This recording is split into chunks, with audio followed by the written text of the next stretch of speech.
The Colorado Buffaloes are 2-0, manhandling the Nebraska Cornhuskers. And I'm here to break it all down for you. We're going to go over the stats. We're going to go over the stuff that needs to be cleaned up, especially the penalties and the defensive coverages. But right now, I cannot tell you how amazing it is to see Coach Prime say everything that would happen in the spring, that would happen in the fall, and it actually came to pass. One, him running out. He ran out right after Ralphie. He said it in a spring practice, a video with Well Off Media. He's walking around the whole field. He's like, y'all don't see what I see. I can't wait to run. I wish I could run. He actually ran on Folsom Field.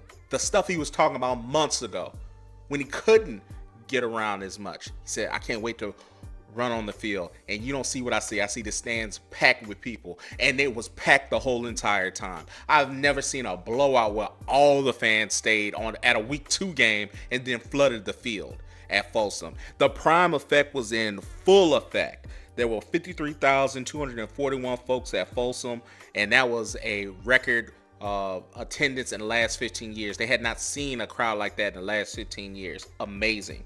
Everybody stayed. That was the crazy thing. They ran on the field for a week 2 game. People are excited. The Buffaloes are 22 or 21 in the country. That's going to move up by next week. And it's just amazing.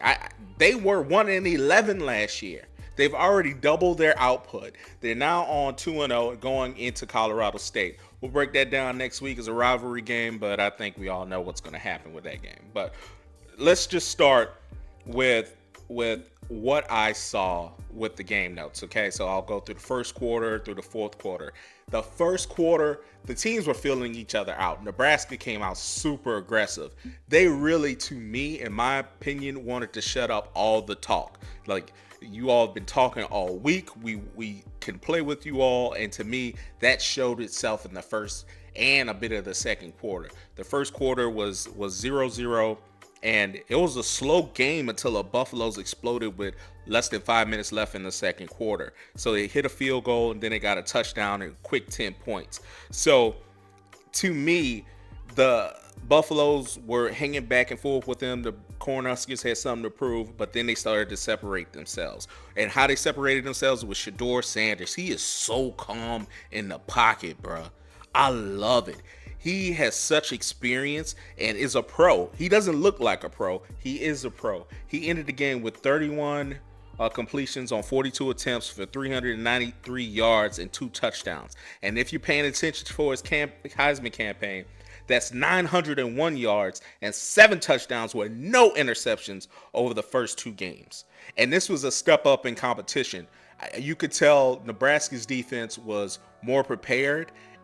And, they had game tape from the week before, but they had better athletes on the defensive side than TCU. And it still didn't matter. And they had that competitive edge, and it still didn't matter. Colorado's offense took it to the next level, and it really started to show itself in the beginning of the second half. Okay? So, on the other side, I will say Nebraska's quarterback, Jace Feely, he just can't throw. His numbers were pedestrian, and we don't really need to go over that. But more than I just said that, it was people in the stands, it was the commentators who basically said this guy really can't move the offense forward, and Matt Rhule's really going to have to think about what kind of subs he can bring in for him, especially if he cannot go next week. He had an ankle injury in the second half and didn't come back to the game. He got knocked out of it. All right, so before he left, he threw a nice interception to the Colorado Buffaloes. It was a very, very good interception by number 7, my guy. I knew he played at Jackson State, and he came over to Colorado. He's out there balling. The other rough notes I had, Dylan Edwards is just that guy.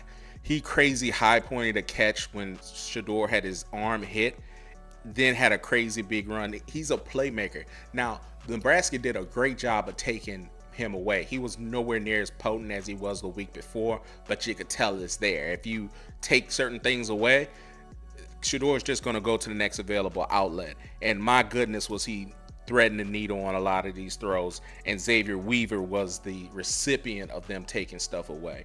He had 10 receptions, 170 yards, and a touchdown. Big game. That guy, is starting to say, no, y'all need to be paying attention to me. I'm quite nice. They tried to take away Travis Hunter. He only had 3 catches, but he still had 73 yards and a key defensive pass interference in the red zone in the second half. So he was very solid on the defensive end. The thing is going to hurt his Heisman campaign. If they take him away on offense and they don't throw to him on defense, he's not going to get the stats per se. And he's at so many snaps already. I can't even justify or imagine him getting in on the return game. So he's going to have to find a way to compete, because Shedeur is going to be putting out these numbers each and every week. It's amazing. But Travis Hunter can't be covered, man. He just can't. When you give him a chance, 1-on-1, he made those plays. 3-on-1, he still made those plays. Now, I will talk about the offensive struggles for the Colorado Buffaloes. To me, they are struggling in short yardage. That's the same thing that plagued USC last year. Inside the 10, they could not, they couldn't get it into the end zone. It was 23-7 because they took the field goal. They could have put the game really away right there by scoring, going up 27-7, but they took the field goal because they just couldn't get it in. You have smaller running backs. Sometimes that's not the easiest thing to do, to run goal line. And you got to remember, the field is compacted. So even though Shaduer is precise with his throwing, if you are flooding 10 yards basically with your defense, you don't have to cover that much grass. It's not them on a 40-yard line where they can stretch the field. All the receivers have to try to fit in these little windows and these spaces. And Shedeur is just not going to put his team in a bad position. This man does not throw interceptions. So if you don't have that risk-taking quarterback in the goal line and you have kind of smaller running backs, you're going to struggle on short yardage. So that's something to watch for throughout the year, especially coming up in 2 weeks. You're going to be playing Oregon, where points are going to be precious, and it is not the game to be kicking field goals. So they may have to look into doing something that way. I will say Jace Feely went 3 out of 3 for his kicks for the Colorado Buffaloes today. It seems like he has secured that kicker job. But I know my boy Matta is in the wings waiting, but I think Jace Feely has won that job for certain. Moving on, Shiloh is scrappy as a safety. That's how he likes to play. But 2 things. He has got to be smarter. Nebraska turned the ball over. They fumbled in the second half. The defense recovered. Again, they're in good field position. He, for no reason, hits an offensive lineman in the face and cost the Colorado Buffaloes 15 yards in the fourth quarter. They're not going to be able to make those mistakes against Oregon coming up. Those things are crucial. So they could have had the ball in good field position. They moved back 15 yards. And the offensive lineman, he was trying to get the ball from the person they was trying to get the ball back, I guess, from the defense person that recovered the football. But it was no longer an active kind of tussle. There was no reason to hit that offensive lineman in the face. And that ended up costing them. Now, I will say there was a lot of unsportsmanlike penalties a little bit.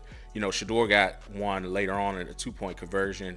He made an incredible play. One of the best attempted 2-point conversions I've ever seen in my life. It was very reminiscent of Anthony Richardson last year.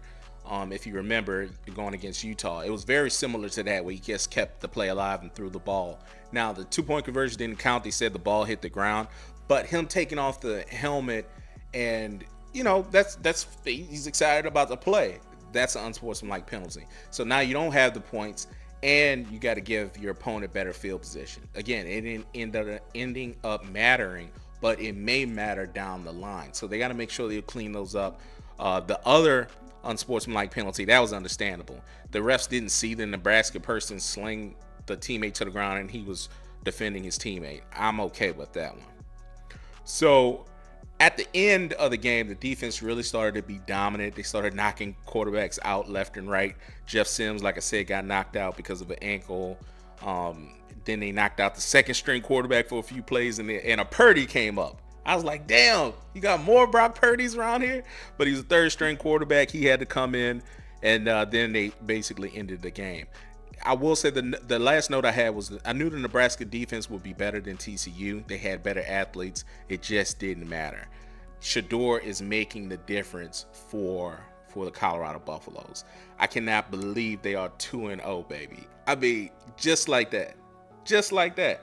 One of the other things I had notes on Shiloh, he is a bit of a liability in man coverage.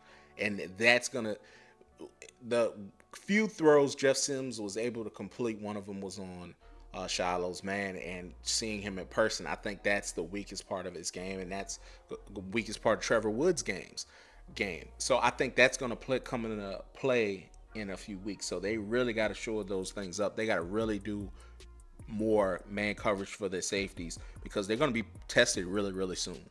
Maybe not this week coming up, but Oregon, Bo Nix has been there for 10 years, okay? He knows where to put the football. He's going to be able to exploit those matchups. The last note I want to talk about was, this is the coolest thing I've ever seen. I've seen college athletes in commercials before, but I've never seen two separate commercials. One, the Aflac commercial, was on throughout the game featuring Coach Prime, and two, they had the KFC commercial with the whole Sanders family featuring Shedeur, featuring Shiloh.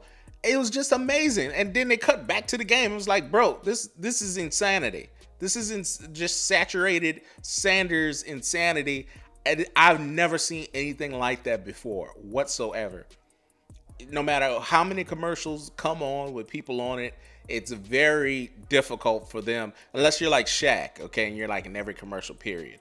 But I still have not seen 8 commercials with Shaq and then him playing on the TV screen within 10 seconds. So that is uncanny, never been done before. Shout out to the Sanders family. Y'all changing the damn game.